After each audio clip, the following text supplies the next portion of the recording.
Take a sip, babes. It's Friday. Cereal day. Oh, yeah. Oh, yeah. Here we are. Cereal. Okay, let's share this link. Let's give this link to the people. It's what the people want. And we give the people what they want. Oh, Huli Borger came just on time. That's so good. I'm so glad. Borger on time. It's a mime time.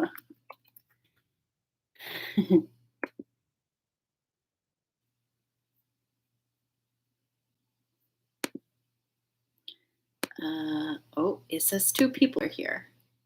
It's Ebony and Laws. I can see them now that I switched from top chat to bottom chat. I mean to live chat. Hello, guys. Hello. It's a Rhys. That's a me. Rhys. Happy Friday.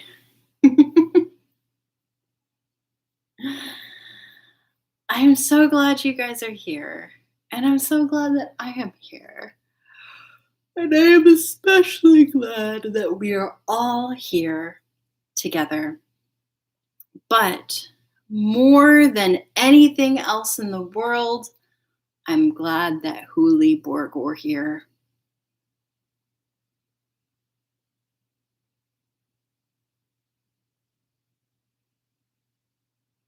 Yes, bottom chat is where the party at. You are so right, Ebony. That is correct.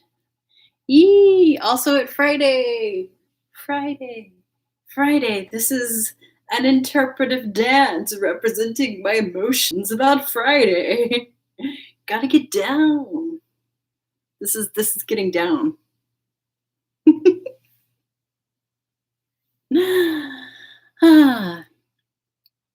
Didn't even realize that rhymed. Nice. Cereal. I, in fact, did know about the cereal laws. Ebony, you were a poet and you didn't even know it. My dance matching my shirt, because my shirt, it got tentacles. We're off to a great start. We are, Ebony. We are off to an excellent start today. Hello, Hui. Borger Hui. Hui with the Borger. It's a holy with the Borger in it. Borger in the hole.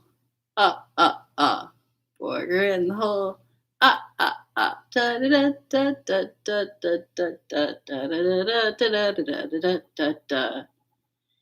my tasty Argentinian style Borger. Huli. Oh, is it a chivito?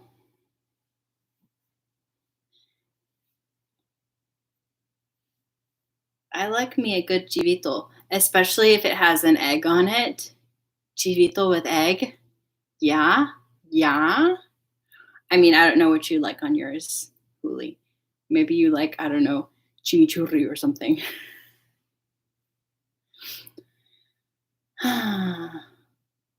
Uruguayo se chivito y se lomito bondiola.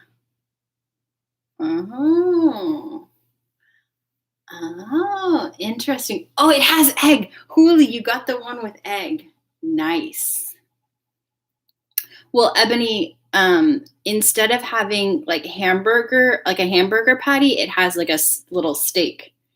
It's like just a little like whole piece of meat instead of like minced burger meat. Do you get what I'm saying? Am I explaining this well? Am I using the correct words? Probably not. I'm sorry. I spent a long day explaining things to people, and I think my explain ability is tired. Yes, BB. Like a steak sandwich. Yeah. But on a burger bun. On a burger bun with the steak lomito as if it has cow meat and bondiola is pig. Oh, naruhodo.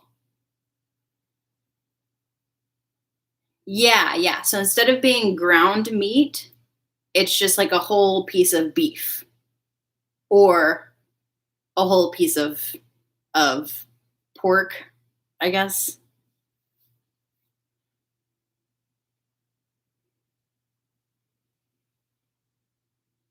But yeah, it's good. At the end of the day, the important thing is it tastes good. Man, in the town that I lived in Japan, there was this one Brazilian restaurant and they had chiritos and they were really good. But we went there every Wednesday. We went to get Brazilian food. They didn't send you the egg. Holy. I'm so sorry. That's the worst. Chivito, sorry. Lomito, no egg? No egg on the lomito?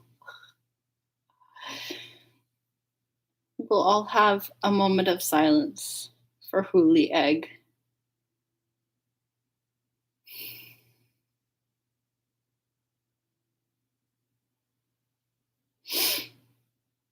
The sandwich that almost was. It is tragic. It's very tragic. It's not living up to its potential. It's not being all that it can be. You should get egg refund. Yes.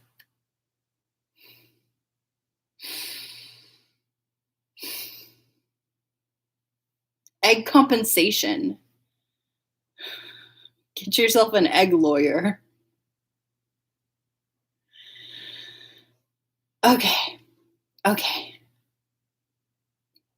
I think I am sufficiently decompressed from my long day.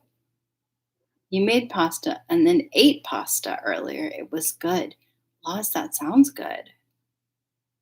Can you give us more details about the pasta, the type of pasta, the sauce that you put on it? Were there vegetables? I would like some pasta details. Yeah, in mind time. If you do not receive egg, you may be entitled to financial compensation.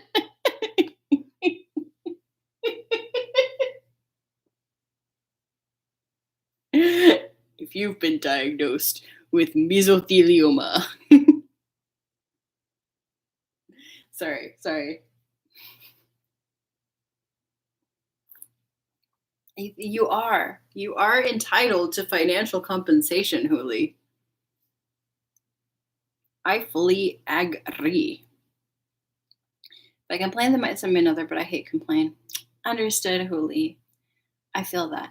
Macaroni with smoked tofu crumbled and mushroom and broccoli, and I made a cream sauce with mushroom stock and garlic and soy cream.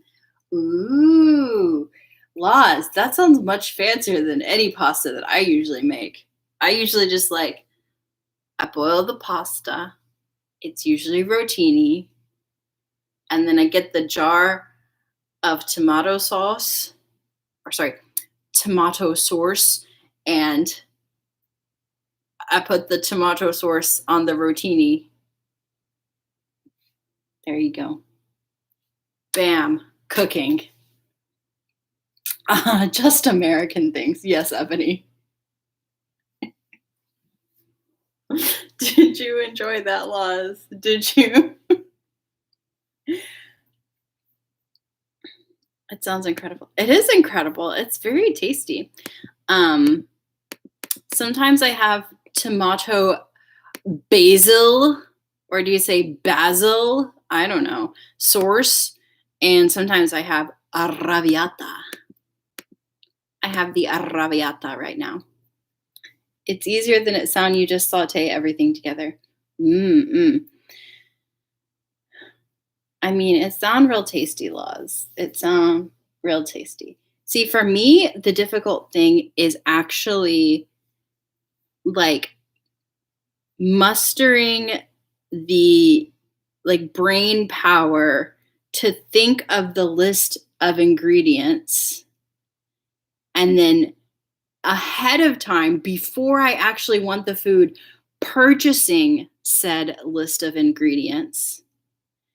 And then once I have said list of ingredients in my home, then moving to the step of using said ingredients. That is a very, very difficult process for me to force my brain through. So that's why I usually cook things that involve boil pasta, add source, bam, we're done. Maybe you should get HelloFresh. Just put mushroom and broccoli and everything, so I just have them. You're same, Rhys. I mean, it sounds kind of expensive to me, Huli. I'm not going to lie.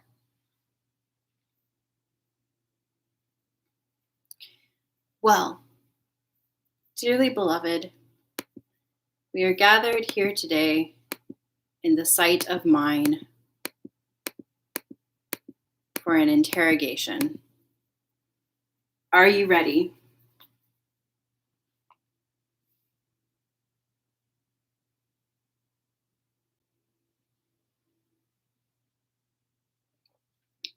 If you get them free for being a podcaster. Yes, Laws.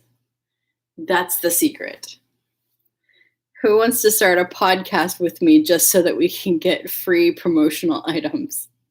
In holy matrimony. Yes, Ebony. Nice. Very nice. Do you guys want me to reread this chapter? Because I can reread a different chapter instead. Mind Discussion Modcast. My discussion modcast. Podcast. Oh, yeah. Huli missed some, so we got to read this chapter. Okay. This chapter is titled Interrogation.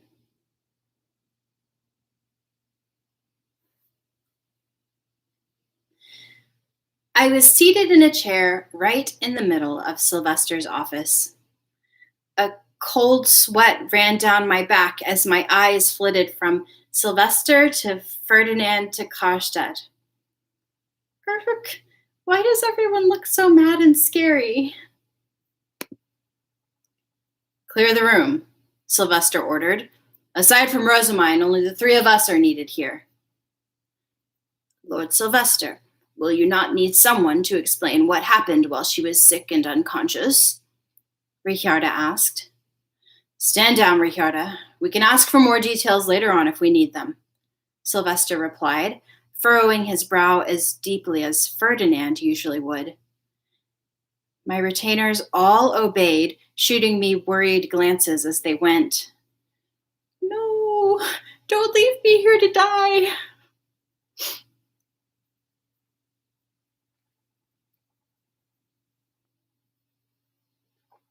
Just hearing the door shut mercilessly behind them made me want to burst into tears. It was like I was attending one of those pressure interviews where the employer tries to weed out the weak by emotionally breaking them. I searched around for an escape route, but Ferdinand shook his head. We have no choice. You spoke to the prince without your retainers, and thus we can conclude that royalty would rather they not know what you discussed. We want to respect that decision as much as possible. In other words, you want me to tell you absolutely everything I spoke about with Prince Anastasius? Yeah, Sylvester said. We need to know everything if we want to plan out Ehrenfest's next moves. So he said, but I didn't feel too good about disclosing Anastasius's love life after he'd mustered the courage to speak up about it. Plus, who knew what he would do to me if he found out? What we discussed was highly personal, such that I do not think Prince Anastasius would appreciate me telling anyone. I said. This wouldn't be necessary if you were a normal noble, but you defy expectation at every turn. You must tell us everything. Nothing can be hidden, else you will continue making the same mistakes. Ferdinand replied. He honestly had a point. I would definitely need some pointers on how to proceed from here. It was extremely likely I was doing some abnormal things without realizing it. I nodded, at which point Sylvester took his seat. Kostet moved to stand behind him, while Ferdinand sat in his usual chair to record the meeting like a scholar, tapping his fingers against the desk. Your heart has got something to say. Tragot. Mine accidentally became royalty BFF. Kind of. Now then, care to explain how you've developed such a close relationship with royalty, despite having spent only half a semester with them? Ferdinand asked. Given that Prince Anastasius sent out your retainers, you must have discussed something quite personal. Wait, what? A close relationship? I was so stunned that I couldn't help but echo the words. We were anything but close. I had promised to never approach him myself, meaning I only spoke to him when he summoned me, and our discussions were solely focused on Eglantine. I am merely the victim of circumstance. I could not defy the orders of royalty, so I did not have any control over what happened. Seriously? Sylvester asked, glaring at me, despite the fact my answer was completely serious. Sorry, but facts are facts. Ferdinand started flipping through the letters stacked on the table, clearly unsatisfied with my answer. When did you first make contact with the prince? He asked. Our reports say it was during whirl practice, but if you remember anything before then, say so now. I guess you could say it was when I greeted him at the fellowship gathering. He complained to me, saying that I was nothing like the rumors he'd heard. I went on to detail the rest of our conversation, which made all three of my guardians cradle their heads at once. Sylvester in particular let out a groan as he was rubbing his temples. Nobody told me about that, Rosamine. Did you really pick a fight with royalty? I just got a little annoyed since he kept complaining. I didn't pick a fight or anything like that, I replied, my eyes shifting about the room. It was then that Ferdinand gave me a smile that chilled my spine. What you said contained more irony and sarcasm than anything I've ever heard you say before. It hurts my head to think you spoke like that to a prince, he said. I sucked in a tiny gasp, at which point Kostet sighed and shook his head. The prince must have been outright stunned for someone to have spoken to him like that during their very first meeting. Oopsie. It seems I was making mistakes from the very beginning.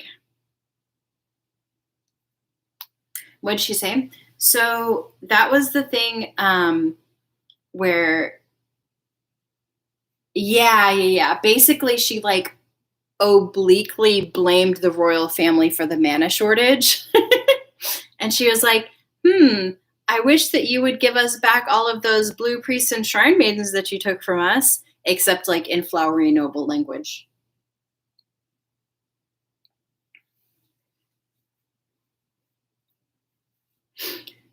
Okay, I finally understand. That's why Prince Anastasius was acting so spiteful during whirl practice. I picked a fight with him first. We need more detail. It seems that your perspective varies greatly from the reports we've received, Ferdinand said, impatiently tapping the letters. I explained the events of whirl practice. Anastasius had accused me of plotting to get closer to him, spurring me to respond that I would make sure to avoid him completely from then on. Sylvester glared at me. Then he started rubbing his forehead in an unsuccessful attempt to loosen his tightly furrowed brow. I'm starting to sympathize with the prince here, he said. He had no idea what a disaster he was walking into. You must be the most bizarre person he's ever met in his life, Rosamine. I don't want to hear that from you, Sylvester, you big weirdo. I thought it an efficient way of avoiding trouble, a way to inform those after Prince Anastasius that I wasn't a rival. Your heart was in the right place, since a weak duchy like Ehrenfest meddling in royal affairs would cause nothing but problems. But like always, your methods are terrible. Try to phrase things more diplomatically, Sylvester said, going on to mention that I would need to undergo socializing training in the spring. Just thinking about it was depressing. Still, how did your unthinkably blatant refusal result in him talking to you more? Like I said, it just ended up happening. The next time we met was at a tea party with the music professors. Lady Eglantine was in attendance, so Prince Anastasius forced his way in to join her. Naturally, when they asked me for permission to let the prince attend as well, I couldn't exactly decline. Sylvester nodded, holding his stomach a little. Yeah, that was a good decision at least. I went on to explain how Anastasius had ordered me to compose a song and then rejected it in a very stuck-up and princely manner. He had then stormed out of the room in a fuss, causing Eglantine to rush after him. Oh, and the professor spoke to me about your student days in the Royal Academy, Sylvester. It seems Prince Anastasius is acting no different from you when you were pining for Florencia. Forget everything they said right now, Sylvester exclaimed, now cradling his head for a very different reason than before. Gah! I shook my head in refusal. My retainers had attended that party, meaning even Richarda had heard the story. Forgetting is out of the question, but I can at least keep it a secret from Wilfried and Charlotte for you. Everyone above a certain age in Ehrenfest knows of Sylvester's history, but this is valuable information about the prince. His heart is set on the girl from Klassenburg, Ferdinand asked me, a gleam in his light golden eyes. It seemed that my guardians had been completely unaware, despite this being common knowledge in the Royal Academy, so I could see why information gathering was such a prominent business there. I told them what I knew, including what I had heard from the music professors. Being in love is not something to be ashamed of. Well, Huli, Sylvester may have slightly made a fool of himself when he was going after Florence, yeah.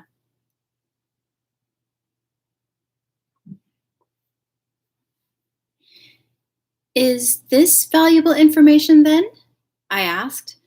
Lady Eglantine is the daughter of the late third prince who died in the Civil War, and she became who she is now after her grandfather, the previous Ab Klassenburg, adopted her.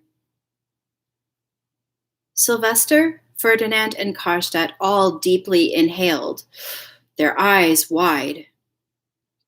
Her grandfather has told the princes that Lady Eglantine wishes to return to royalty, I continued, and so both the first and second prince are asking for her hand in marriage. It seems that whoever she picks will gain an enormous advantage when it comes to taking the throne. Rosamine, you are in much too deep. I imagine this is information only nobles very close to royalty know. Sylvester, choose now which side you will pick. Rosamine's current position in all this means we're going to be wrapped up in the business of royalty, whether we like it or not, Ferdinand said. Sylvester put on a stern expression in an instant, causing me to slump my shoulders. Ehrenfest had managed to avoid any harm during the previous civil war precisely because it had remained neutral. But now, due to my getting close to Anastasia's, it was very likely we were going to be involved in any future incidents.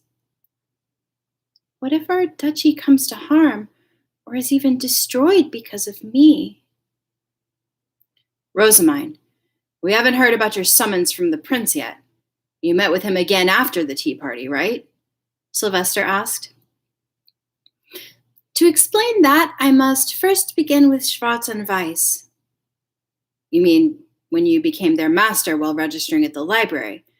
The reports on that didn't make any sense, Sylvester said, urging me on. I nodded as I started on yet another explanation. Wilfried told me I couldn't register in the library until all the first years had finished their written lessons, so I made them study as hard as they could. I was so overjoyed when they all passed that I completely lost control of my emotions, and since I was still not used to controlling my mana after the Jareve, my prayers of gratitude ended up becoming a blessing that activated Schwarz and Weiss. That is about what I expected. They surely had a master already, though. Did you steal them through sheer mana capacity? Ferdinand asked. It was then that I realized very few people knew about the changes in the library. Those who had graduated in the past and were familiar with the old Royal Academy took Schwarz and Weiss moving around as a given, whereas most current students didn't even know they existed. I explained to Ferdinand that the sovereignty's purge had gotten rid of the archnoble librarians, leaving only a sole med-noble librarian who wasn't capable of properly supplying them with mana. They were skilled individuals who knew their books well and often provided me with support. But I see, they're gone now, said Ferdinand plainly.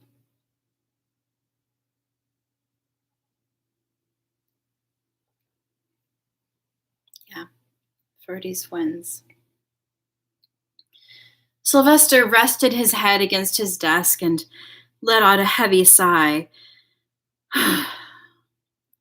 I knew the purge was causing problems all over the place, but if they can't even get librarians for the Royal Academy, the sovereignty must be in a real mess.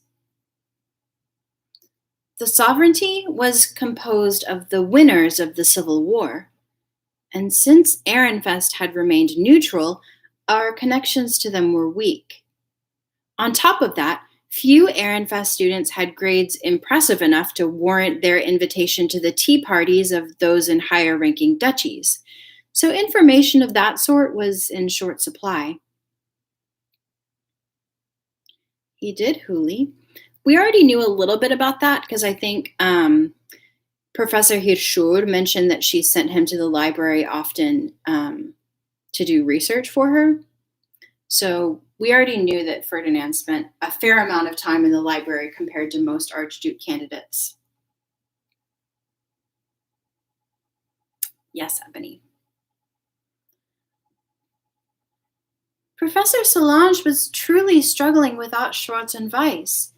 I suggested that I provide some assistance myself, but Archduke candidates cannot move to the sovereignty. In the end, we agreed that I would only provide mana while I am attending the academy. The prince said that I may do as I please while I am here. Seems like you adopting Rosamine was the right idea after all, Sylvester. If she were merely an archnoble and my daughter, the sovereignty would have taken her already, Karstedt commented as the realization dawned on him. Yep, I'm a genius, all right, Sylvester boasted, puffing out his chest at the adoption having been his idea or whatever. I personally would have enjoyed moving to the sovereignty and working in the Royal Academy's library. They were all underprepared, yes. Yes, they didn't have enough information about the Royal Academy and the sovereignty to properly prepare mine. Yeah, definitely, Huli. Definitely.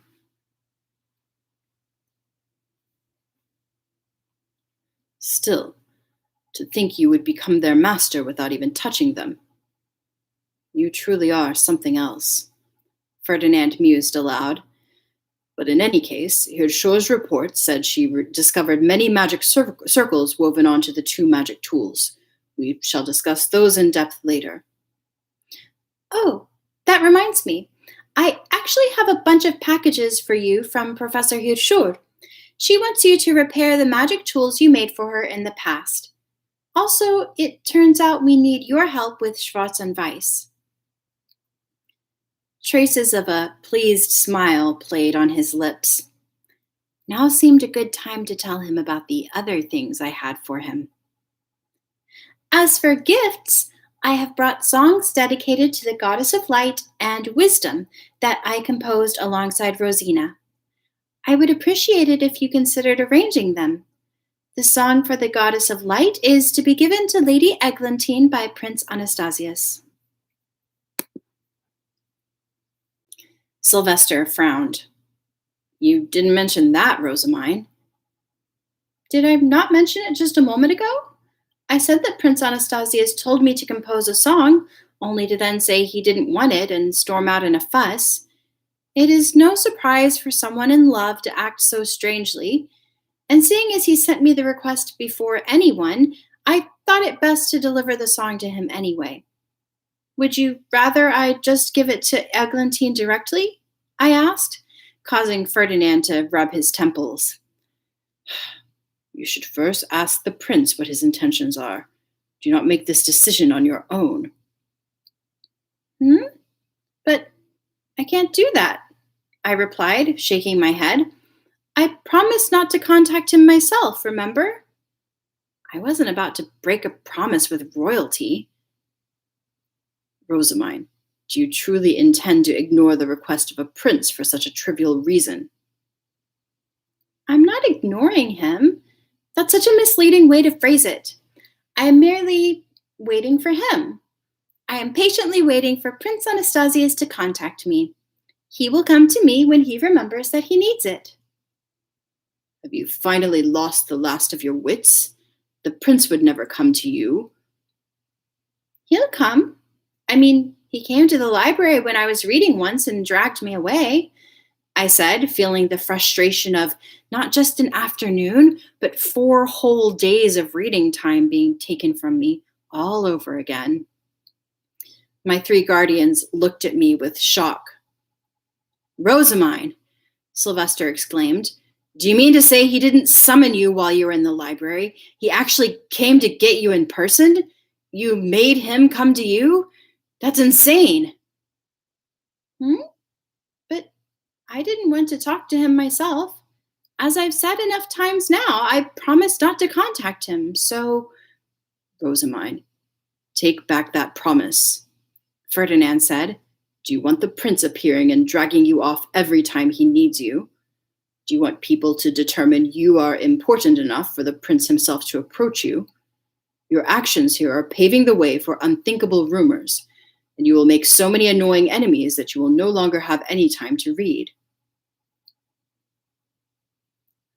Now aware that forcing Anastasius to summon me for matters that could be easily solved through ordinances or letters would eat into my precious reading time, I pressed my hands against my cheeks and shrieked, I'll take it back as soon as I return to the Royal Academy.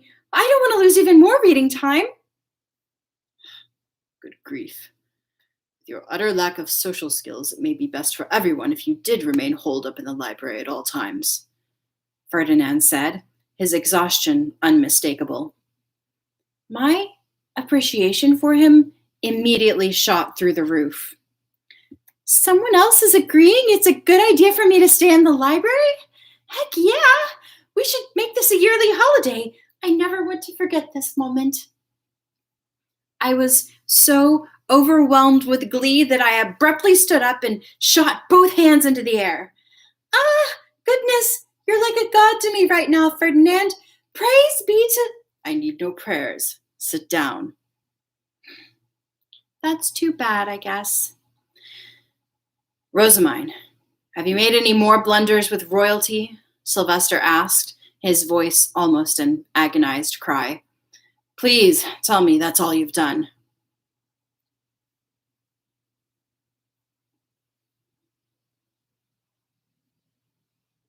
Rumors of mine marrying into royalty, you mean? If only they stayed rumors.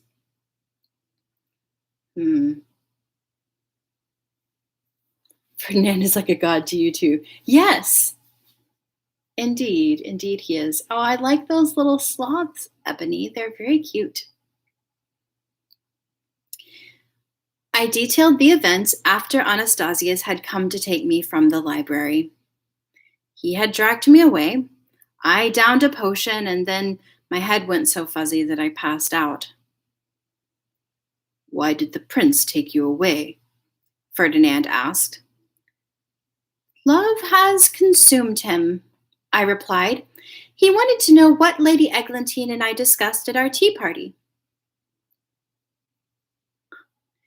Sloths, Huli. They're those animals that are in the emojis that Ebony posted.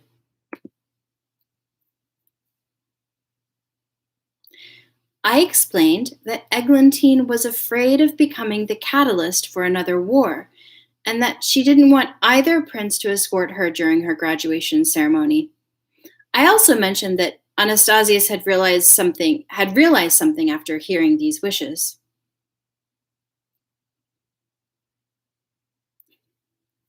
Yeah, Huli, get out of that tops only chat.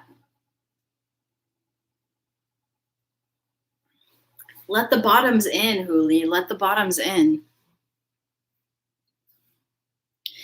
Let's see, what else? I taught Prince Anastasius my song dedicated to the goddess of earth. Also, since I said some pretty rude things to him, I offered to give him a hairpin for Eglantine as an apology. He happily accepted. That's about it, though. Wait, why did you not speak to us before offering to make him a hairpin? It just came to my mind as a way to earn some points with him while sending a letter of gratitude for his concern and informing him I would be absent from the academy. My guardians all raised their eyebrows at once, shocked that I had managed to bungle things up even further in the 3 days they had given me. Ferdinand stood up from his chair with a clatter, walked up to me with a chilly smile, and then pinched both my cheeks. Rosamine, did I not teach you to think before you act? To not immediately do whatever comes to mind? I thought you learned the importance of maintaining contact and talking things over, but it seems my teachings were not at all sufficient. Or have they simply melted away along with your mana clumps over the past 2 years? I'm so sorry. And well, Huli. And here we've got some artwork. Yeah, Laws. Apparently sloths are bottoms. They're probably just too lazy to be tops. They don't want to have to do any of the work themselves. Yeah, exactly what Ebony just said. So here's the artwork again, in case you guys needed to see it again. Mine have stretchy cheek. Ferdinand have angry face. And Sylvester and Karstedt, they just look tired. Look at these. Look at these exhausted dads.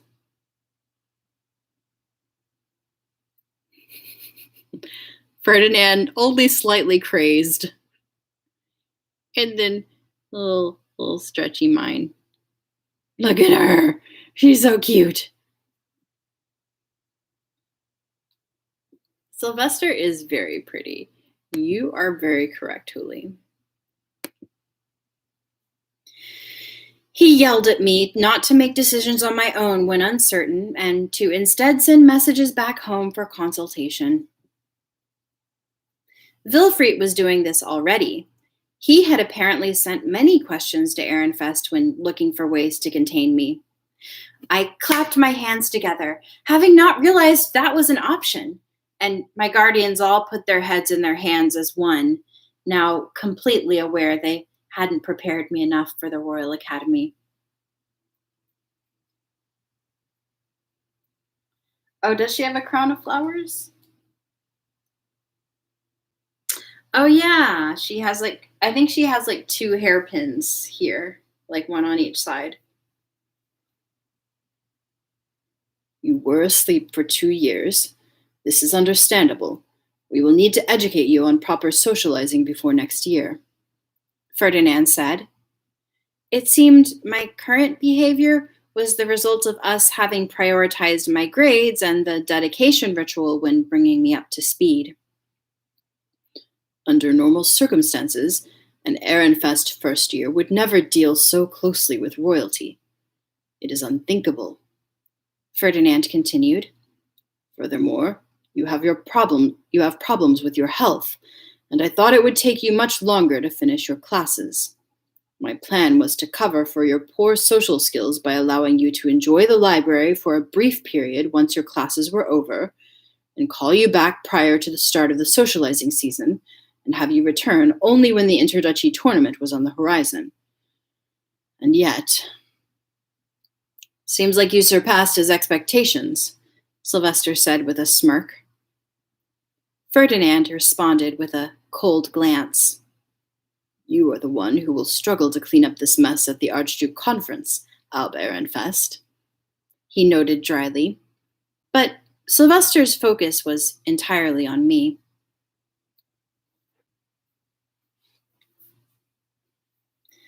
I've got to say, Rosamine, I'm impressed you've managed this many disasters in such a short space of time. Socializing season hasn't even started, and you've done all this? Sylvester, shall we not linger on the past? I asked. Now is the time to face the future. Idiot. The past's going to stick with us whether we linger on it or not. Our relationships with royalty and the greater duchies are going to have a big impact on Ehrenfest's future, he said with a glare. I could already see him making me chirp pooey again, so I rushed to change the subject. In that case, shall we discuss these matters with Benno and the Guildmaster Gustav to urge things in a direction that benefits Ehrenfest? Beansham, hairpins, and pound cakes all received much attention at the Royal Academy. I imagine the prince giving the woman he's pining for a hairpin will serve as extraordinarily good marketing, but perhaps that is just me. It will, but even so, you idiot. How could you be so thoughtless? I told you not to act carelessly when it comes to gifts and selling stuff. Why are you pulling this crap outside of the Archduke Conference? Sylvester barked. He was completely right. My offer to make a hairpin for Anastasius was much too premature. Sorry. Should I go turn him down? I'm mad precisely because it's not easy to turn down a royal. Sylvester, not easy is a gross understatement. It is impossible, Ferdinand said with an exhausted head shake. We have no choice but to exploit this situation for the benefit of the duchy. It is true that a Klassenberg candidate wearing a hairpin during her graduation ceremony will serve as valuable marketing. Oh, if we're going that far, how about we print and sell a love story about them alongside the hairpin? That should spread printing in an instant, I suggested. That's the problem. She should do the least. You're right, Ebony. She should.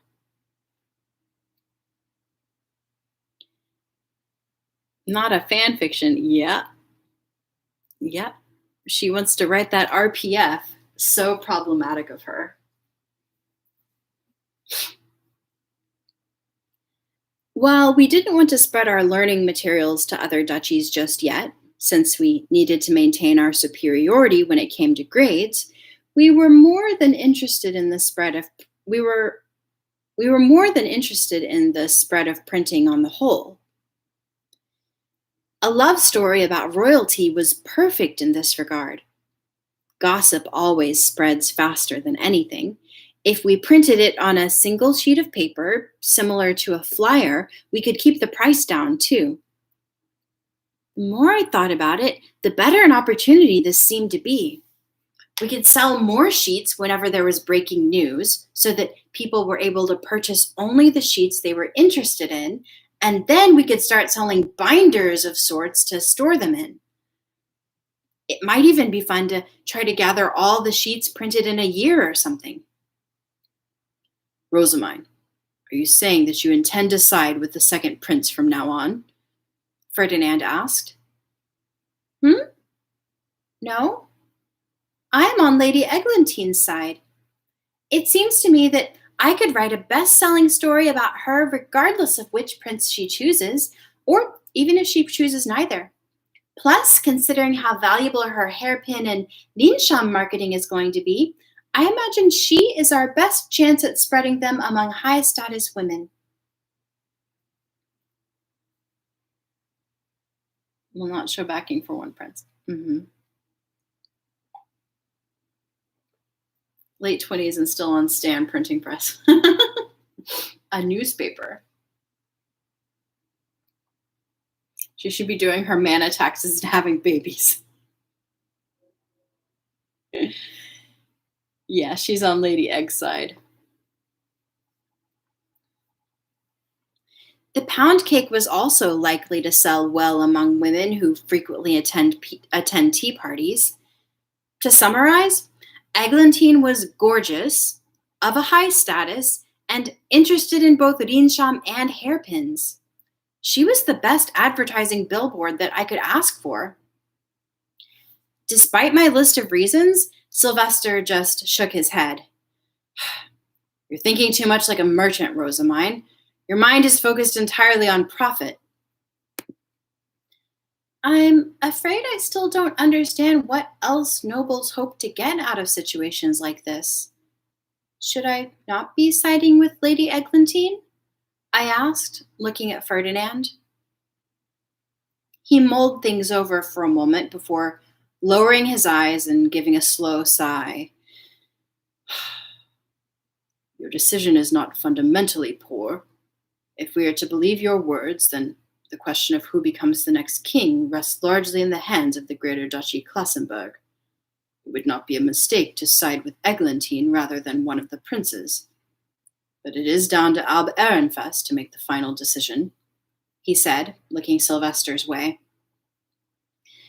I frowned slightly as Sylvester fell into thought like this was some huge problem to debate.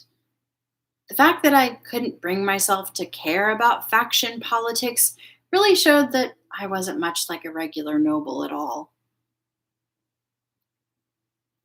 Gorgeous. Sure she is. Hot girl who advertises her products is mine's type. Mine's into supermodels and supermodels only. Just realized she did the same thing with Ferdy.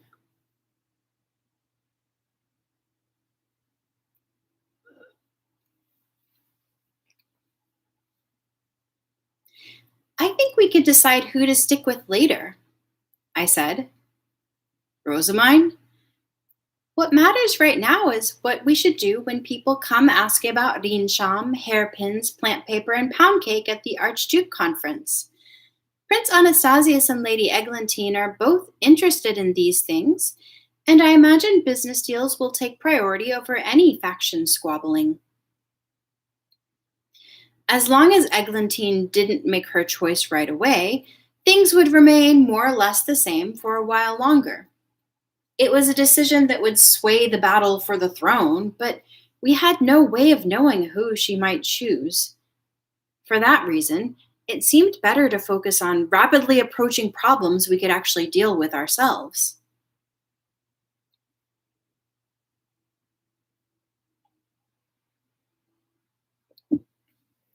Unlike the Plantain Company's many plant paper workshops, the Gilberta Company has only one workshop for Linsham at the moment, and it takes a considerable amount of time to make but a single hairpin.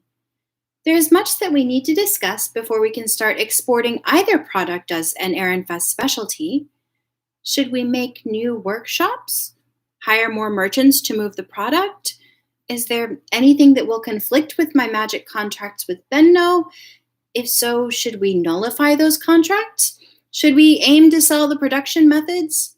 How are we going to provide lodgings for the visiting merchants? How will we maintain the peace? How will we distribute the profits? As I said, there's much to discuss. It was in our best interest to have a great number of merchants come to Ehrenfest. But before we could do that, we needed to ensure we had enough products available. Otherwise, we'd risk aggravating merchants who had traveled from far away only to leave empty-handed. The city's peace would easily fall apart if a bunch of outsiders fought over a sparse supply, and while I did not have the mindset of a noble, all the people who would struggle as a result were those close to me. The Gilberta Company, the Plantain Company, and the city guards. That was why I wanted to stop those problems before they even began. Rather than worry about where the sovereignty will stand years from now, we should be focusing on problems we will encounter without fail this coming spring, I concluded. Sylvester nodded in agreement. True. Summon Benno and Gustav. I need to speak to them before this spring's Archduke conference. We were still in the middle of winter, before the regular hunting of the Lord of Winter. It wouldn't be easy to call even commoner merchants over in this state. Rosamine, inform Benno and the others that they are going to be receiving a letter of summons from Alba Ehrenfest. It would not do for us to summon them without a warning. Ferdinand said, no doubt recalling how much the merchants had struggled with their sudden summons from Giba Haldensal. I remembered being told how much pain they'd gone through having a business discussion with archnobles due to Elvira wanting a workshop built in her home province of Haldensal. It had apparently been such a terrible situation that even Ferdinand gave Benno his sympathy. Furthermore, organize and give a full report on who will be accompanying Benno to the castle. Ferdinand continued. The scholars will need to make that many letters of invitation. Very well, I replied. Sylvester, I believe the Gilberta Company has a new representative now. Would you like me to call them also? Sure. I'll leave the finer details to you. That'll be better for you anyway, right? I thank you. Right. Rosamine, you're going back to the temple tomorrow. We need to prepare before the Lord of Winter becomes fully active. Okay.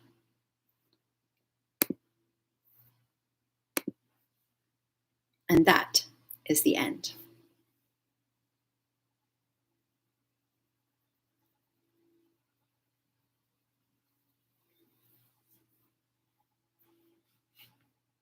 And scene. Yes. Back with Ferdy at last. Could have gone worse. You're right, Laws. She successfully steered the conversation to safe ground there at the end. She was like, let's just not think about all of that and let's talk about business. Wonder if we'll see the Lord of Winter stuff again. Perhaps, Ebony, perhaps. Knee! I have one, even two knees. Guys, I gotta tell you, I did seriously pause and consider for a moment whether I could get away from doing this live show completely naked. I did not, after I took my work clothes off, I was like, do I really have to put clothes on again? Can I not just angle the camera so that nobody can see the titty? Can we just do that? But no, I put the clothes on. I put the clothes on.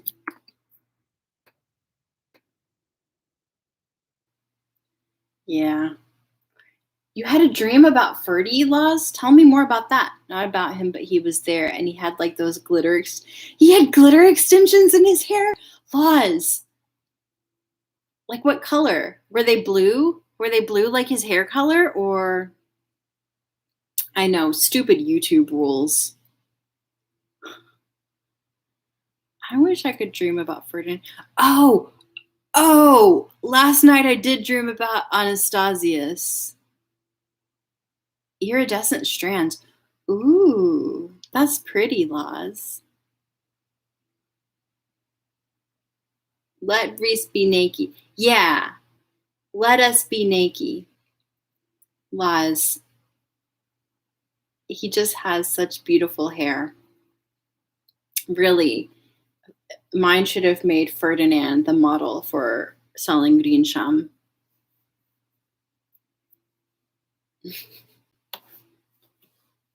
Ebony, there's nothing wrong with being naked in public.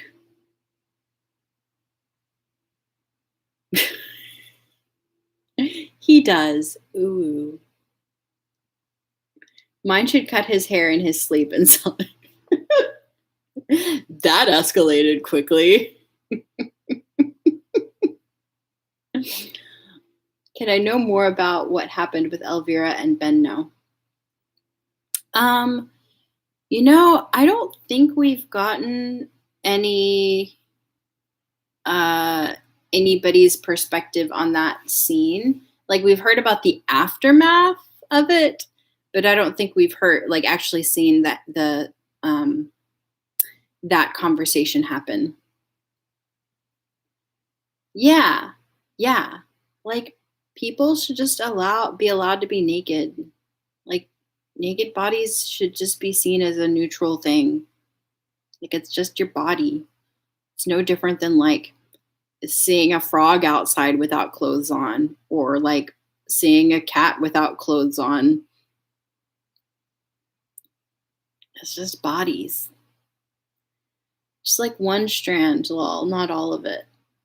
Yeah, but once she starts that, she's not going to be able to stop. Think about how much money those Ehrenfest ladies would pay to have a lock of Ferdinand's hair. Once she realizes just how lucrative a business this is going to be, poor Ferdinand is going to end up bald. Been no regretting getting involved with mine. Is he though? Because he's made a lot of money thanks to mine. He did have a safer, more comfortable life, but I think if he was the type of person who was satisfied with safe and comfortable, then he wouldn't have picked up mine in the first place. He wouldn't have decided to sponsor her and start selling her ideas. He wanted that. He wanted the challenge. He wanted to expand his business and, take risks to make more money. It's not just about having money for him. It's about like the excitement of building his business and expanding his empire. Pancake naked all the time. Exactly. I want to be naked like Pancake. Pancakey. She used to just raise shoe meals the same color and make counterfeit furry hairs.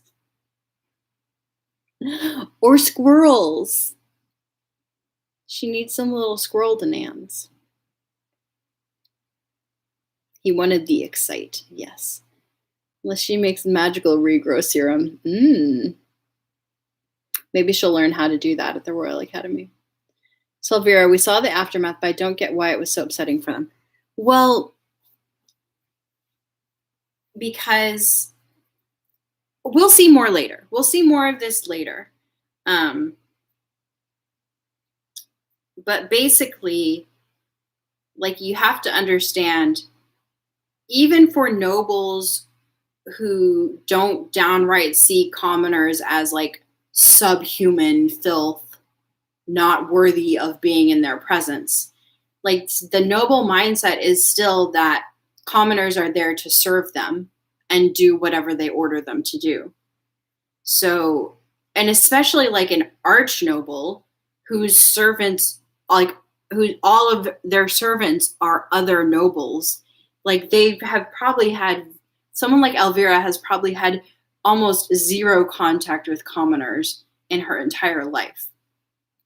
So a society like this, where status plays such a huge role in your position in society and how you interact with other people, it would be very hard for someone like Elvira to just completely drop her mindset when interacting with Benno and see him as an equal.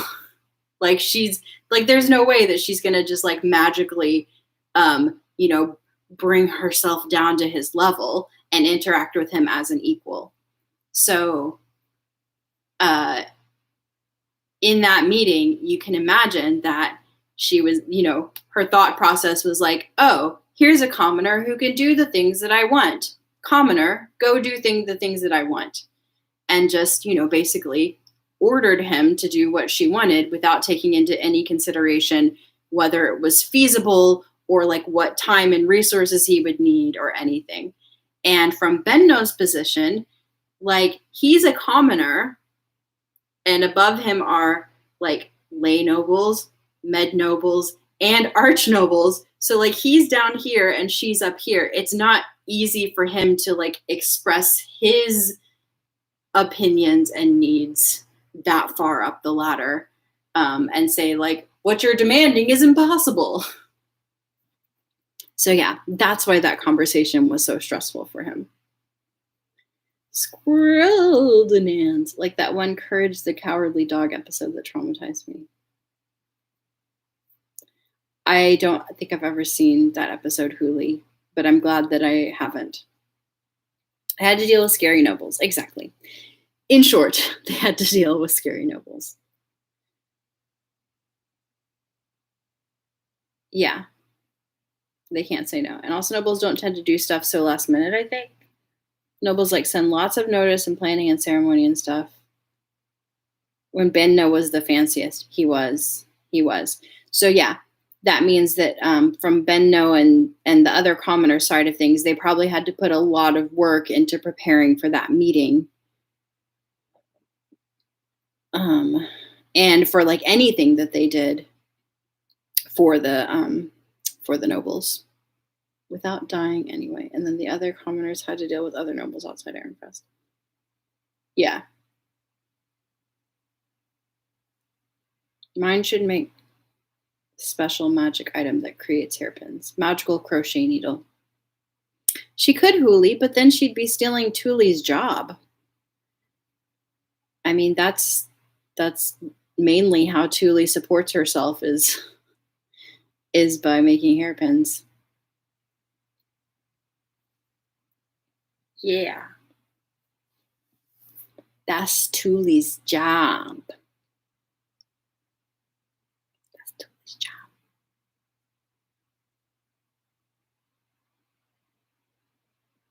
She needs more. She does. So we'll see how they end up dealing with that situation. So bad for Hugo, who is the only one who could do what he does. He's so special. Hugo, the chef? The isekai protagonist comic in Stealing Our Jobs. The Derbs. Derbs.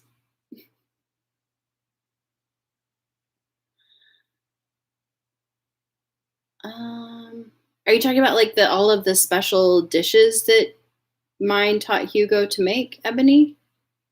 Oh, Johan, the metal, yeah, the smith, Johan. I just know I'm going to miss Anastasius.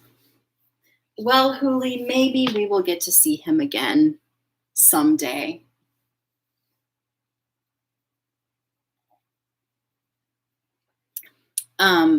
I had a dream about Anastasius wanting to marry mine. That's what I had a dream about.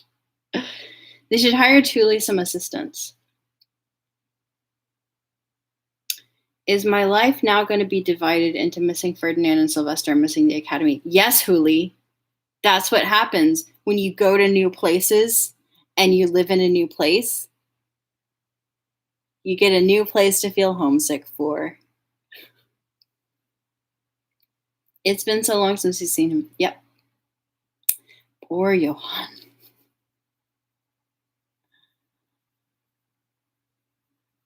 We shall have to wait and see. Evolved into tolerating Anastasius, but he is still butthead. Yeah. Well, I mean, now that we have Sylvester and Ferdinand and Kostad's perspective on Mind's interactions with Anastasius, you can see a little bit more about why he was so cranky around her. But you're right. In general, still butthead. Yeah, everyone get your theories in. We're about to wrap up and move over to Caracal. So if you got anything else to say, speak now or forever hold your peas.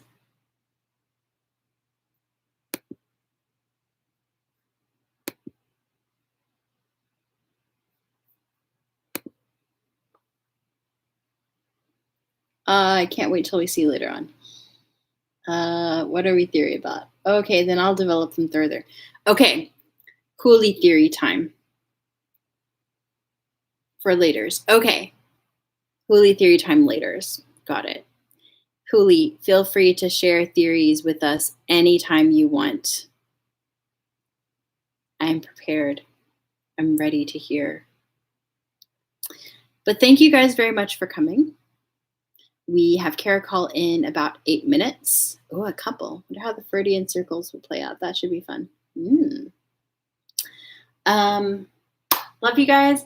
I will read tomorrow at 2 p.m. We will continue reading The Kidnapping. Whole prepped. Love you guys. See you later. Good night. Bye-bye. Bye-bye.